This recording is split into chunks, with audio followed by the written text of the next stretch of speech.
Olá, pessoal. Chegamos à metade do tempo quaresmal. E antes mesmo de fazer a partilha de hoje, eu já quero saber aí de vocês quais os avanços que você tem tido aí desse período penitencial, o que você tem conseguido mudar, você tem conseguido ser fiel aos seus propósitos.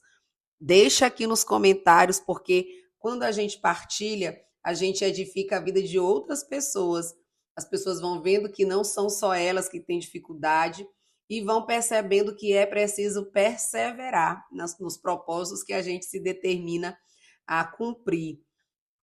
E por falar nisso, esses dias, né, essa semana, nós temos ouvido muito sobre ouvir e obedecer à voz de Deus. Muito sobre obediência. A liturgia de hoje nos fala novamente sobre obediência à voz de Deus e nos fala também da importância da nossa fé. Ontem eu comecei a partilha com uma citação de uma fala de Jesus na Santa Ceia, né? Vós sereis meus amigos se seguirdes os meus preceitos. E aí eu perguntei, né? Quem queria ser amigo de Jesus? Quem está disposto a ser amigo de Jesus? Hoje o profeta Jeremias vai falar para o povo de Deus e ele vai dizer, em nome de Deus, né? Ouvi minha voz, assim serei vosso Deus e vós sereis o meu povo. Vejam qual a importância da obediência e da escuta, né? Dos preceitos, das leis do Senhor, como são importantes para a nossa vida. Aqui o profeta vai falar justamente para o povo de Deus que por não terem obedecido à voz de Deus, ao invés de andar para a frente, andaram para trás, porque se mantiveram obstinados no erro.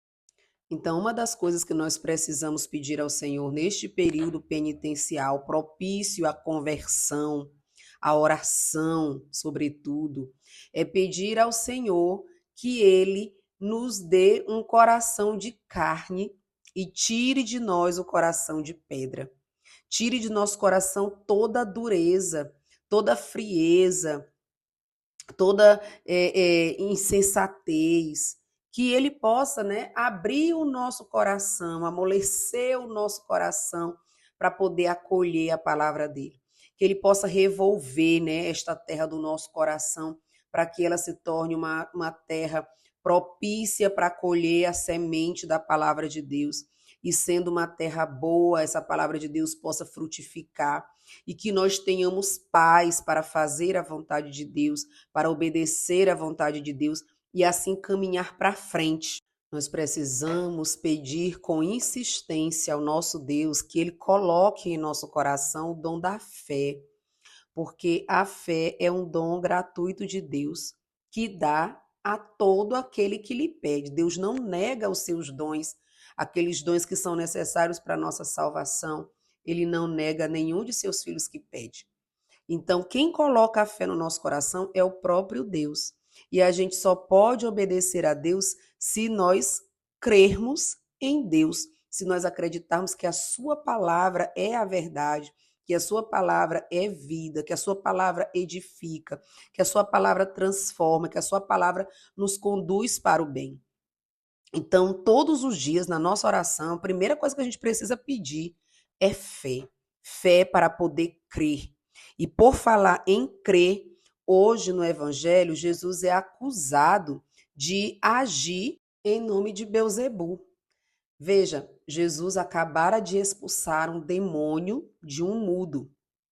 E as pessoas que estão ali, se é de se alegrarem vendo o tamanho milagre, não, eles ainda dizem que é por Beuzebu que Jesus expulsa os demônios.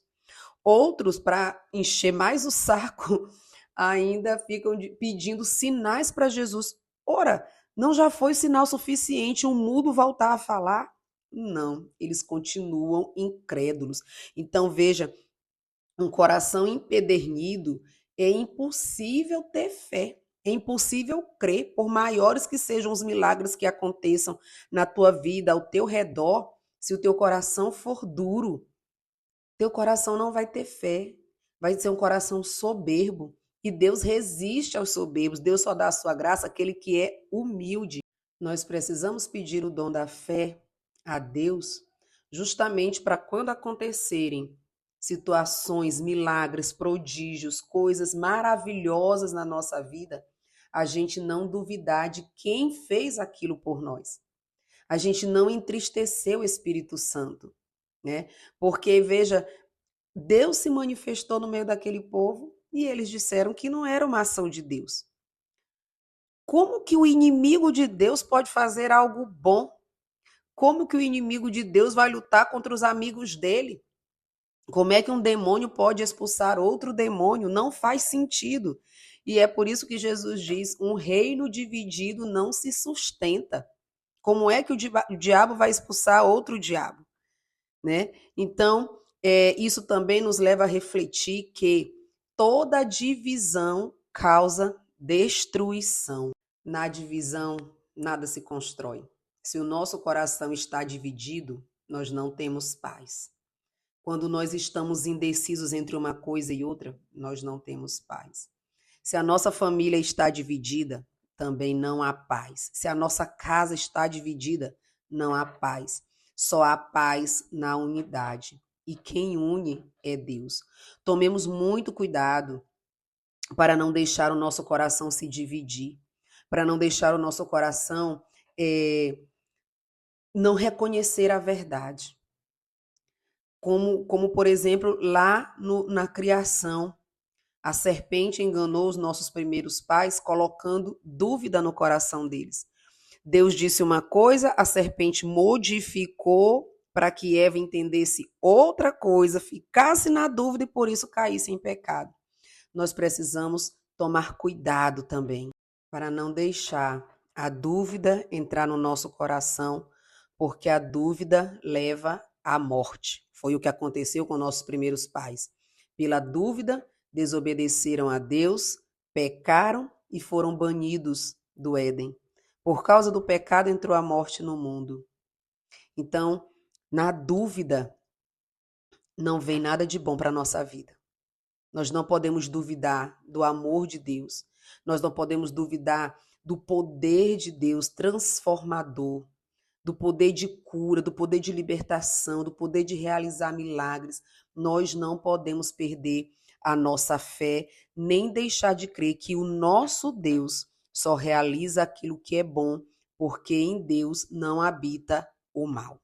Então, peçamos ao Senhor neste dia que Ele aumente a nossa fé, nos dê a capacidade de crer, de confiar e de esperar nele.